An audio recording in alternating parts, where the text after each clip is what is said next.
Assalamualaikum warahmatullahi wabarakatuh.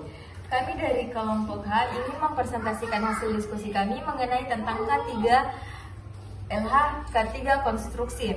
Di mana sebelumnya kami ingin memperkenalkan nama. Saya atas nama Asriani Darmin dengan nomor induk mahasiswa 220201602010 dan teman kelompok saya atas nama Diraya Rambu Rabbani dengan nomor induk mahasiswa 220201602017. Dan saya atas nama Sirena Sumudin dengan nomor induk mahasiswa 220201602021. Dan saya atas nama Muhammad Rizwan dengan nomor induk mahasiswa 220201602004. Selanjutnya kami akan menjabarkan penjelasannya satu persatu.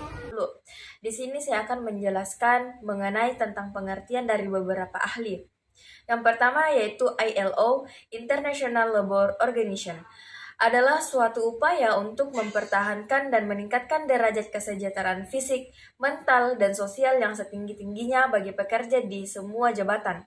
Pencegah penyimpangan kesehatan di antara pekerja yang disebabkan oleh kondisi pekerjaan, perlindungan pekerja dalam pekerjaan dari risiko akibat faktor yang merugikan kesehatan, penempatan dan pemeliharaan pekerja dalam suatu lingkungan kerja yang diadaptasikan dengan kapabilitas fisiologi dan psikologi. Pendapat Mangkunagara menyatakan bahwa keselamatan dan kesehatan kerja adalah suatu pemikiran dan upaya untuk menjamin keutuhan dan kesempurnaan baik jasmani maupun rohani, tenaga kerja pada khususnya, dan manusia pada umumnya, hasil karya dan budaya untuk menuju masyarakat adil dan makmur. Yang ketiga yaitu menurut Sumakmur 2001, keselamatan kerja merupakan rangkaian usaha untuk menciptakan suasana kerja yang aman dan tentram bagi para karyawan yang bekerja di perusahaan yang bersangkutan. Pendapat keempat yaitu menurut Simanjuntak 1994, menyatakan bahwa keselamatan kerja adalah kondisi keselamatan yang bebas dari resiko kecelakaan dan kerusakan di mana kita bekerja, yang mencakup tentang kondisi bangunan, kondisi mesin, peralatan keselamatan, dan kondisi pekerja. Yang kelima yaitu Matis dan Jackson 2002 menyatakan bahwa keselamatan adalah merajuk pada perlindungan terhadap kesejahteraan fisik seseorang terhadap cedera yang terkait dengan pekerjaan. Kesehatan adalah merujuk pada kondisi umum fisik, mental, dan stabilitas emosi secara umum. Yang keenam yaitu Ridley John 1983 yang dikutip oleh Bobby Sintosia 2000, kesehatan dan keselamatan kerja adalah suatu kondisi dalam pekerja yang sehat dan aman, baik itu bagi pekerjaannya, perusahaan, maupun bagi masyarakat dan lingkungan sekitar pabrik atau tempat kerja tersebut. Yang ketujuh yaitu menurut Jackson 1999, kesehatan dan keselamatan kerja menunjukkan kepada kondisi-kondisi fisiologis, fisikal, dan psikologis tenaga kerja yang diakibatkan oleh lingkungan kerja yang disediakan oleh perusahaan. Itulah beberapa penjabaran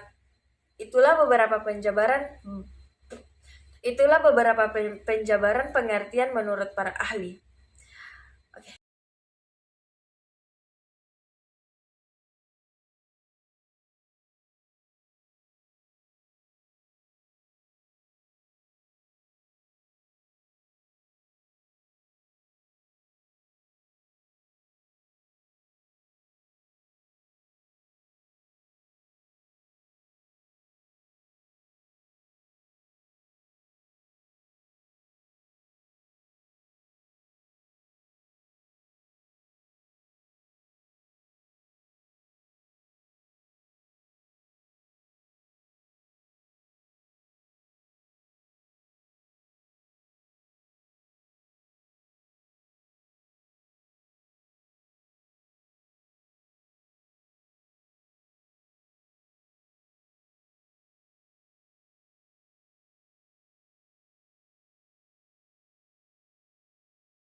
Materi selanjutnya yaitu strategi penerapan K3 di proyek konstruksi dan modifikasi permasalahan di lingkungan kerja secara dini.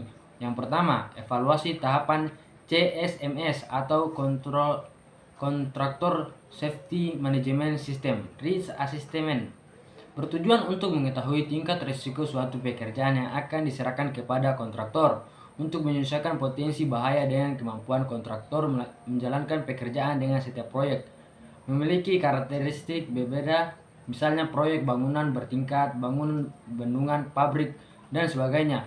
Lakukan identifikasi potensi bahaya dalam kegiatan konstruksi yang akan dilaksanakan.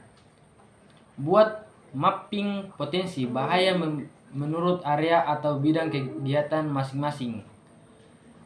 Develop the plan adalah evaluasi tentang potensi bahaya untuk menentukan skala prioritas berdasarkan hazard rating, susun risk rating dari segala konstruksi yang akan dilakukan berdasarkan hasil identifikasi dan evaluasi susun rencana pengendalian dan pencegahan kecelakaan terap konsep manajemen keselamatan kerja yang baku.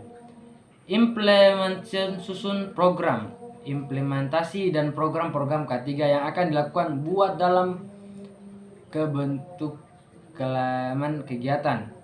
Implementasi K3 dalam kegiatan proyeksi dikembangkan dengan mempertimbangkan berbagai aspek antara lain skala proyek, jumlah tentang kerja, lokasi kegiatan, potensi dan resiko bahaya.